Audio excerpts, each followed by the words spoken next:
અમદાવાદ ખાતે વિનોદ ચૌહાણ દ્વારા લખાયેલ કલ્પવૃક્ષ નરેન્દ્ર મોદી પુસ્તકનું કેન્દ્રીય મંત્રી અર્જુનરામ મેઘવાલ દ્વારા વિમોચન કરવામાં આવ્યું હતું। લેખક વિનોદ ચૌહાણ દ્વારા લખાયેલ કલ્પવૃક્ષ નરેન્દ્ર મોદી પુસ્તકનું કેન્દ્રીય સંસદીય બાબતો અને સંસ્કૃતિ રાજ્યમંત્રી અર્જુનરામ મેઘવાલ અને લોકપ્રિય સાંસદ ડોક્ટર કિરીટભાઈ સોલંકી હસ્તે અમદાવાદ એનેક્સી ખાતે વિમોચન કરવામાં આવ્યું હતું।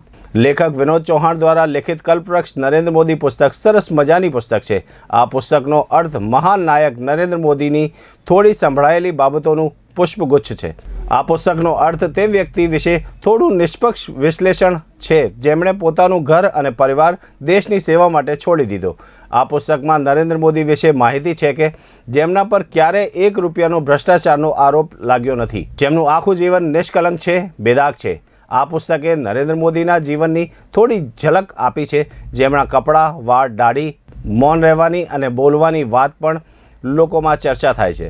આ પુસ્તક એવા રાજકારણી વિશે કંઈક કહે છે જેમણે ઘણા બધા મોટા અને ભ્રષ્ટ નેતાઓ, રાષ્ટ્ર વિરોધીઓ, આતંકવાદીઓ, નક્સલવાદીઓ અને જાતિવાદીઓને ખુલ્લા કર્યા અને સજા આપી। પુસ્તકમાં ભારતને વિશ્વગુરુ બનાવવા માટે રાત દિવસ નરેન્દ્ર મોદીના સંઘર્ષની વાર્તા છે, જેને દેશ સાંભળવા માગે છે, એમને પ્રેમ કરે છે। આ પુસ્તક નરેન્દ્ર મોદીની અનટોલ્ડ ના સાંભળેલી વાર્તાઓનો એક ભાગ છે, જેમણે ભારતમાંથી ભ્રષ્ટાચારના મૂળને ઉખેડીને દેશની રાજકીય સફાઈ કરી છે। सभी गुजरात के जो मीडिया कर्मी हैं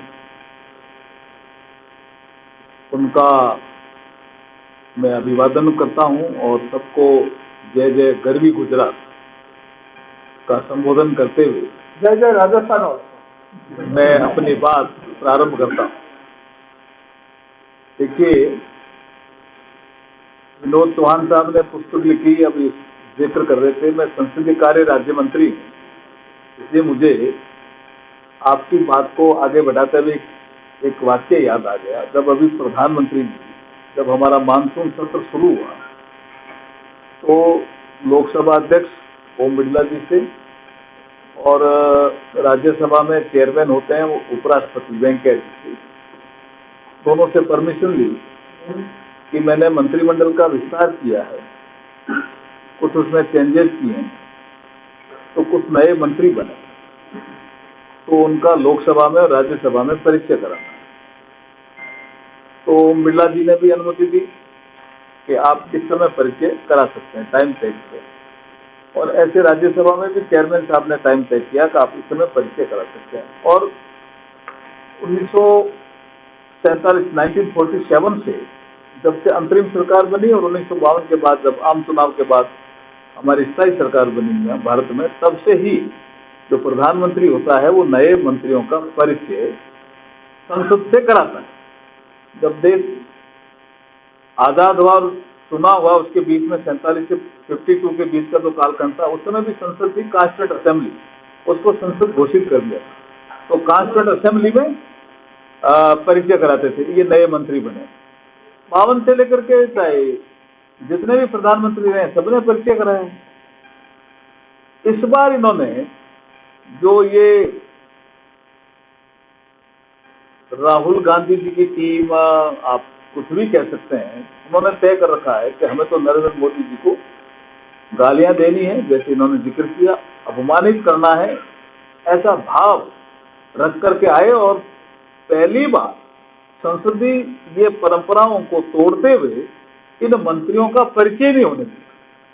तो प्रधानमंत्री जी खड़े थे, वो बोल नहीं पा रहे थे, हल्ला हो रहा था, तो प्रधानमंत्री जी ने कहा, भाई मैंने इतने बड़ी संख्या में ओबीसी समाज के लोगों को मंत्री बनाया है, आदिवासी समाज के लोगों को मंत्री बनाया है, दलित समाज के लोगों को मंत्री बनाया है, महिला को उतनी बड़ी मात्रा में प्रतिनिधित्व दिया है, तो क्या आपको ये पसंद नहीं है कि इनका परिचय नहीं कर सके? तो काम का प्रधानमंत्री नरेंद्र मोदी ने लेट किया या लेट नहीं, काम शुरू कर दिया था उन्होंने। इस काम को आपने देखा होगा, वीर मेघ माया के स्थल का विकास लगातार चल रहा है, लेकिन फिर भी मैं कह रहा हूं, ऐसे अभी भी कुछ ऐसे व्यक्ति रह गए हैं जिनको वो स्थान मिलना चाहिए ना। अब क्या हम आजादी की बात करें तो सरदार पटेल साहब को वो स्थान नहीं मिलना चाहिए? ये प्रधानमंत्री आने के बाद वो स्थान मिल रहे हैं ना आपसे। मैं थोड़ी जोड़ता हूँ, एक मिनट मैं बोल देता हूँ। डॉक्टर अम्बेडकर साहब को वो स्थान नहीं मिलना चाहिए जो मिलना चाहिए। कांग्रेस ने उसको बुला दिया था।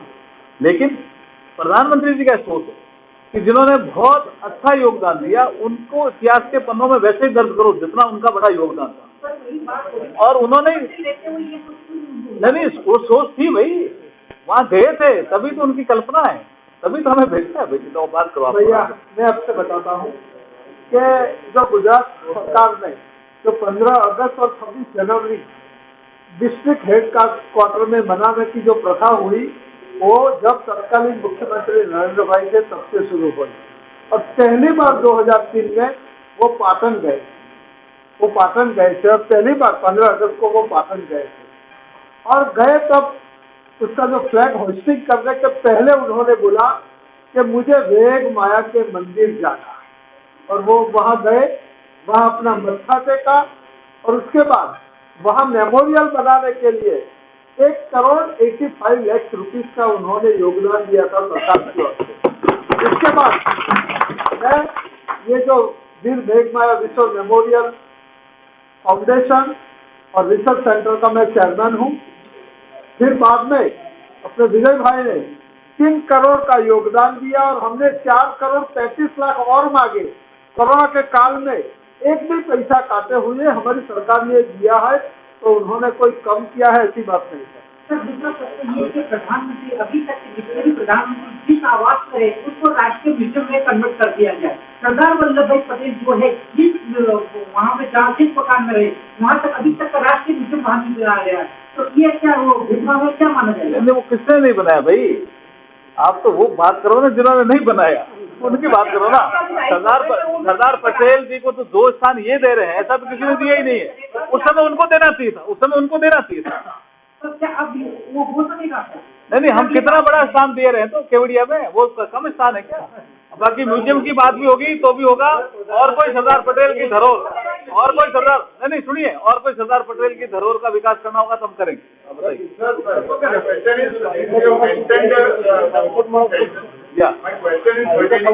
Reporter Sanjay Rajput, the ABC news, Jamnagar.